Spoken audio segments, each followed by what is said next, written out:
Its arguments in day 2 of Dr Nandipha Magudumana's bail application. Yesterday, a sobbing Magudumana told the court that she had no intention of living the life of a fugitive. She claimed to have been forced out of the country against her will by Facebook rapist and murderer Thabo Bester.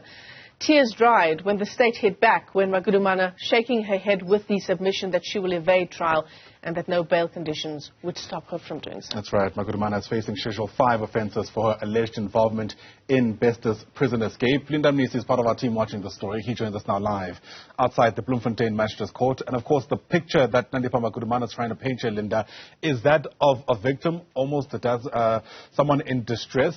The question is whether or not the state is going to buy that.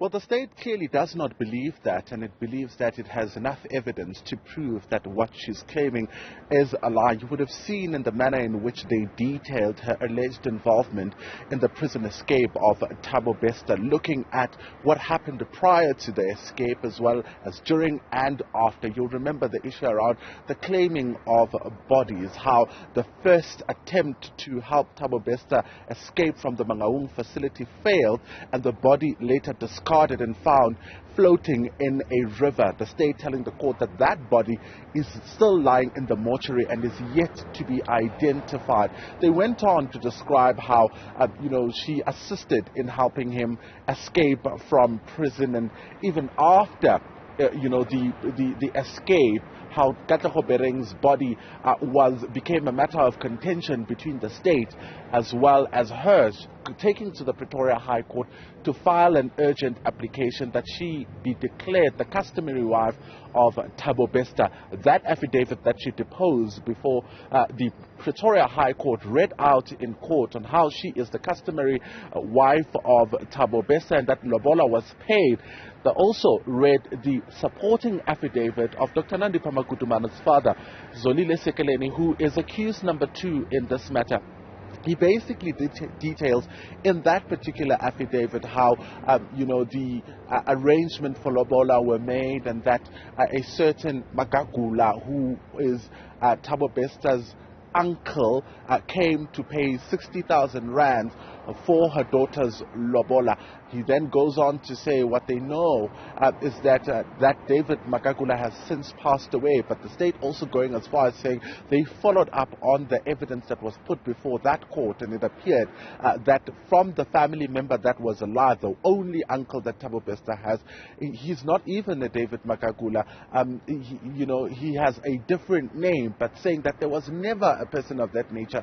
He is indeed a Magagula, but the name is in dispute, which then the state says was a lie from Dr Nandipha Magudumana and her father, who's also joined in this matter as accused number 2. They've gone on, Ayanda, to really detail her relationship with her children, because you'll remember she did indicate to this court that she is a primary caregiver of her children, her minor children, the 11-year-old who is in grade 6 and the 6-year-old who is in grade 1.